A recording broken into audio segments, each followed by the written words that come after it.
Welcome to Imperfect Momming. Our children are constantly looking to us for examples. The term role model doesn't quite cut it here. We are shaping their worldview with every move we make. You see, it's not in the lectures we give or moments where we are actively attempting to teach them. It's in the micro movements we make, the unconscious ways in which we navigate life. We are constantly teaching our children how to show up for themselves, their friends, their future partners, and even their future children. So what can we do to ensure we are raising thoughtful, compassionate, self-aware human beings? We have to become them ourselves. No one is perfect, but we can still all be better, and it starts with self-healing. Let's get to it.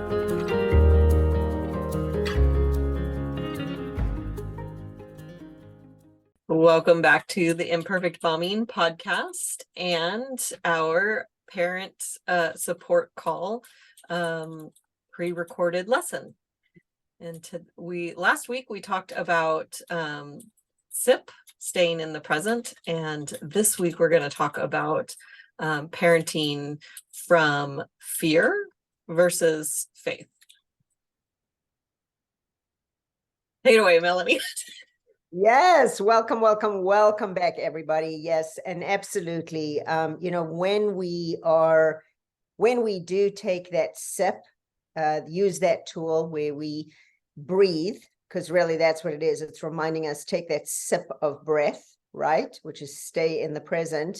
We really can look at where are we coming from when we're parenting our kids?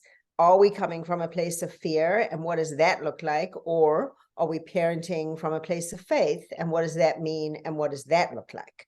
So, and it's important to get in touch with that and understand that, because how we then end up parenting and what the ultimate results are of our parenting, right? How it's going to impact our kids is huge.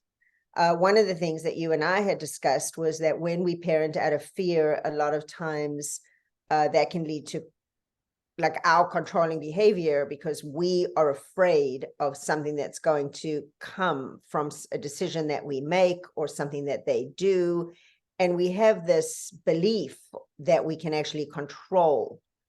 And when they're little, there is more of that, but as they get older, there's less of that. And then the other part of the fear is the fear of us actually making what we feel is quote unquote the wrong decision or the right decision as a parent. And I think that can be a very, very sticky place.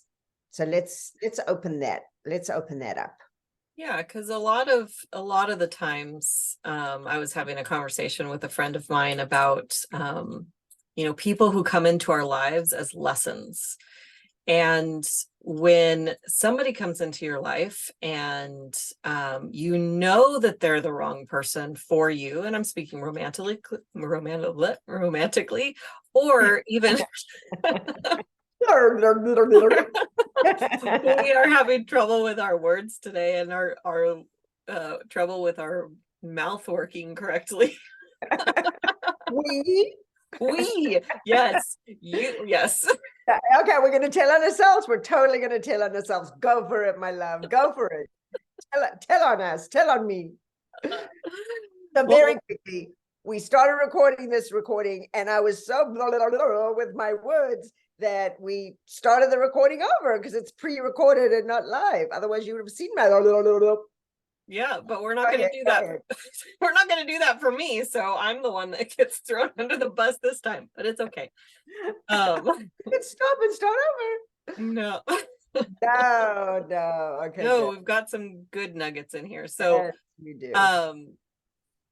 Anyway, so people come into our lives sometimes for, I like to say for a reason, a season, or a lifetime. And so some of the people that come in for a reason are there to teach us a lesson. And sometimes they end up staying for a season because we either didn't recognize or we ignored the fact that they came in for a reason, right? But all of the things that we do in our life, like all of the choices that we make, I think that when you look for the lesson, there's a lesson to be had. And so a lot of our mistakes that I'm going to use air quotes for mistakes, because they happen and we can learn from it. So the other day we were having breakfast, and Xander's over here in my ear going, oh yeah. We were having breakfast, and he was taking some of our cardboard and putting it into the fireplace, and it was and burning the cardboard. And so I gave him his sausage on a plate, and he set it on the fireplace mantle, and which was basically on the ground. So I don't know if that's a mantle, but it doesn't matter. And then within like 2 minutes, while the food was cooling down, we got up and went into the bedroom to ask Larry a question, and we came back and the sausage was gone because we have 2 dogs. And so Xander, in the past, we've gotten mad at the dogs, and sometimes we've gotten mad at Xander. And so Xander started with, Indy, bad dog. And I said, no, we're not going to do that this time. And he said, oh, yeah, it was my fault. And I was like, we're not going to do faults. Actually, we're just going to learn the lesson. And the lesson is we don't eat food except on the dinner table. That's where we should eat our food. So that's an example of making a mistake and learning a lesson. So, but as parents, we can make like bigger mistakes, like maybe, I don't know, sending them to the wrong school, or think of a big mistake. Well, again, I even want to, like, I love the example that you just gave, Alysia, because so much of it is just how our perspective, or how we frame something as to whether even something is a mistake or not. And so even when you say it's the quote unquote wrong school, how do we know that it's the wrong school? Like, maybe we sent our child to a school and then something happened at that school because, and it was something that you wouldn't have wanted or you wouldn't have chosen. And then looking back, you go, oh, well, that was the wrong choice. Right. But what if it had gone a different direction and something really good had happened at that school? Or it was a choice that child needed to make for the lesson in that child's life. And this comes back to us putting all the burden on ourselves as to that there is a wrong or right choice. And what you had said is sometimes people come into our lives for a reason, a season, or a lifetime. And I would say, I would take it even beyond that. Like, it's beyond just people coming into our lives for that. Sometimes experiences come into our lives. And sometimes I can speak for myself that it has been my going through my darkest experiences or my hardest relationships where I truly have learned my biggest lessons. And so was that a wrong relationship I picked? And so this comes back around to the faith part of like, we don't want to make the quote, again, in air quotes, the wrong choice. But if we have faith that choice was the choice that we made, given what we knew in the moment, and we have faith that if we make that choice and something happens, that there's a bigger purpose to it than what we might be able to see or think, going back to the original point of the control, right? Like, that we might be able to prevent, which goes back to the fear. It actually releases us from that heavy burden that we put on ourselves. I think especially, I'm not going to say just as moms, because it's what we do as parents, but I've certainly, more moms that I've spoken to have, it doesn't mean that it's only moms, but what I'm saying is I've experienced it. When I say experienced, again, I'm going my blah, blah, blah again. I've encountered it with both moms and dads. However, I do feel moms put this tremendous burden on ourselves.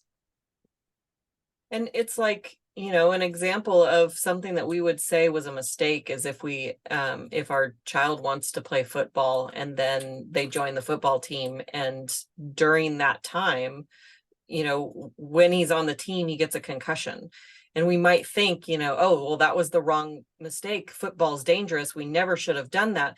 And, that's, maybe he needed that in his life. Like, we don't get to see the full picture of what lessons we need to learn or what events in our life are happening for a reason, or the things that can be used for good, whether they happened for a reason or not. We can learn from them. And we only have our perspective of, I'm 5'8", so I have my 5'8" perspective.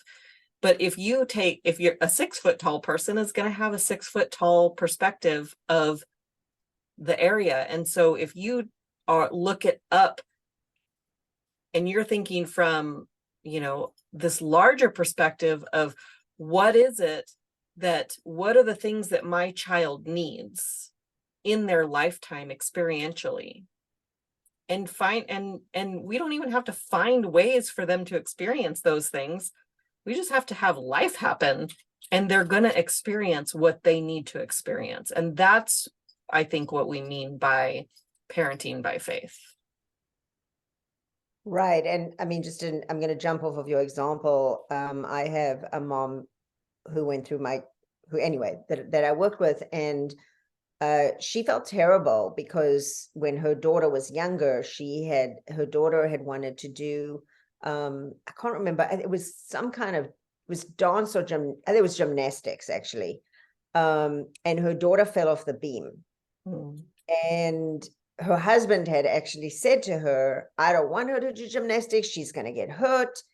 And that's something that the daughter really wanted to do. And then mom felt really, really badly that she had said yes, and she was blaming herself. And, there was a lot of that guilt and the shame and and we can pick up on that in a different lesson as well, just talking about that. But that could take me on a whole other tangent, so I won't go there right now. And it turns out what ended up happening was she was a little girl not so little, but she was a young girl at the time. And she ended up taking some art classes that she wouldn't have taken during gymnastics. And she's now in an art school and actually pursuing art for her vocation. And she absolutely loves it. And she is a brilliant artist. And had that not happened, she might not have found that avenue, because gymnastics was taking up so much of her time, so much of her life. That was the track she was on. But that lesson or that incident or that experience created a new track. And who knows, who knows mom doesn't know, I don't know, daughter doesn't know. But so we never quite know what those lessons are. And was it wrong that mom made that decision? Was dad right and mom wrong? I would say no. And I think what's really important is to really embrace the idea that whatever was supposed to happen happened. Because if something else was supposed to happen, that would have happened. And then we can really just kind of free ourselves of this, well, I did the right thing, I did the wrong thing type of thought process, because there's a million different ways that something can play out. And we don't have control over any of the ways, and we think that we do. But that control is an illusion. And so I think it's really important for us to realize that if it's supposed to happen, it's going to happen. And if it's not supposed to, then it won't. And we just operate our lives that way. And there's actually more of a freedom. It feels like free to me to not have to make the right decision, and we can make educated decisions. That's the part, that part right there. It's, we want to do our research. It's Right. not just like a free for all, like, oh, what's supposed to happen is going to happen. So I'm just going to sit on the couch and eat bonbons. And, if my kid, if I'm not going to put a fence around the pool, because if my kid's supposed to drown, my kid's going to drown. So we do need to parent with precautions and do what we need to do up to a certain point, and make those educated decisions, make those educated choices, and then also allow for our kids as they get older to make those decisions for themselves. Right. And to what you're saying, what I'm hearing, and I don't know if these are the words you used, but is trust the process. And another thing we can unpack, I know we're getting to the end of this lesson today, but another thing that we can certainly unpack is where these feelings come from in terms of how we were parented. Right. And so, but that's a whole other lesson. So on that note. Yeah. So we have a live support call on Tuesdays at 9 a.m. Pacific that you are welcome to join from our Facebook group, Raising Enlightened Children. And we will be offering support there every Tuesday. And thank you for embracing us and loving us through our bumpy episode today. But we hope that you found some gold nuggets that you can take along with you on your parenting journey. So yes, there will be. I'm sorry, talking about gold nuggets. So this lesson will play at the beginning, at the top of the hour at 9 a.m. Pacific. And then we will go live in the support group for the rest of the hour. And also just want to let you know what's upcoming is that on November the 8th, we will have a live in-person Holiday Gimmies workshop at St. Martin of Tours in Brentwood. And I think we can just put that also in the Facebook group, the address for that, right, Alysia? Absolutely. Perfect. Okay. And then we'll also put the flyer for that, because that is the next live event that we have coming up, and we hope to see you in the support group. Absolutely. So we have another episode of the podcast coming out next week, or on Thursday rather. And until we meet again, keep healing. Bye, guys. Bye, guys. Thank you for tuning in to Imperfect Momming. It's time for us to step up and realize that our power is not in trying to shape our children. Our power lies in shaping ourselves into the people we want our children to model themselves after. Don't just do it for your kids. Do it for yourself. When you become a more self-aware, compassionate, and confident person, you and everyone around you benefit. For more information about me and my work, visit AlysiaLyons.com. That's AlysiaLyons.com. See you next time.